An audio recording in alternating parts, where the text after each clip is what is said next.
एक मरतबा हज़रत हसन बसरी रहमतुल्लाह अलैह बड़े ज़बरदस्त वली कामिल गुजरे हैं, तशरीफ़ फरमा है।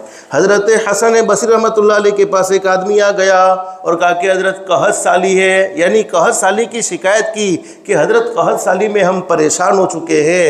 हज़रत हसन बसरी रहमतुल्लाह अलैह ने फरमाया इस्तिग़फ़ार का एहतमाम करो, यानी ज़्यादा से ज़्यादा इस्तिग़फ़ार करते रहो। फिर एक दूसरा शख्स आया, फरमाया कि हज़रत फ़क़्र व फ़ाक़ा ने परेशान कर दिया है, रोज़ी की तंगी ने परेशान कर दिया है, रोज़ी के मामले में बड़ी परेशानी है, फरमाया इस्तिग़फ़ार का एहतमाम करो। फिर एक शख्स आया, फरमाया कि हज़रत अरे मेरे खेत खुश्क हो गए हैं, यानी सूख गए हैं, मेरे बाग सूख गए हैं। हज़रत ने फरमाया इस्तिग़फ़ार का एहतमाम करो। फिर एक आदमी आया कि हज़रत शादी हो चुकी है लेकिन औलाद नहीं होती है, बच्चे नहीं होते हैं, फरमाया इस्तिग़फ़ार का एहतमाम करो। फिर एक आदमी आया, कहा कि हज़रत बारिश नहीं हो रही है, फरमाया कि इस्तिग़फ़ार का एहतमाम करो।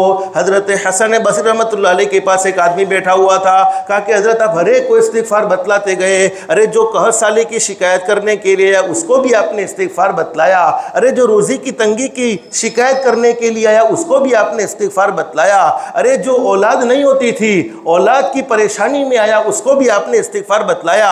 तो हज़रत हसन बसरी रहमतुल्लाह अलैह ने फरमाया मैंने अपनी मर्ज़ी से ये अमल नहीं बतलाया, बल्कि ये अमल तो अल्लाह रब्बुल आलमीन ने कुरान करीम के 29वें पारे में बयान फरमाया।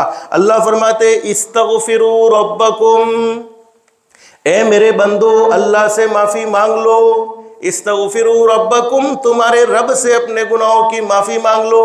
माफ़ी मांगने पर इनाम क्या मिलेगा? इन्नहू कान गफ़्फ़ारो, बोलो माफ़ करने वाला कौन है? अल्लाह फरमाते तुम माफ़ी मांगोगे मैं माफ़ कर दूंगा। युरसिलिस समा अलैकुम मिदरारा, तुम्हारी ज़रूरत के बक़द्र बारिश भी होती रहेगी। और उलमा जानते आगे अल्लाह कुरान करीम में फरमाते वयुमदिदुकुम, मैं तुम्हारी मदद करूँगा बिअमवाल, माल के ज़रिए मैं तुम्हें राहत पहुँचाऊँगा, तुम्हारी मदद करूँगा माल के ज़रिए, वबनीन, और बेटों के ज़रिए। क्या मतलब है? अल्लाह पाक फरमा बरदार बेटे नसीब फरमाएगा। औलाद तो मिले लेकिन फरमा बरदार भी तो होनी चाहिए।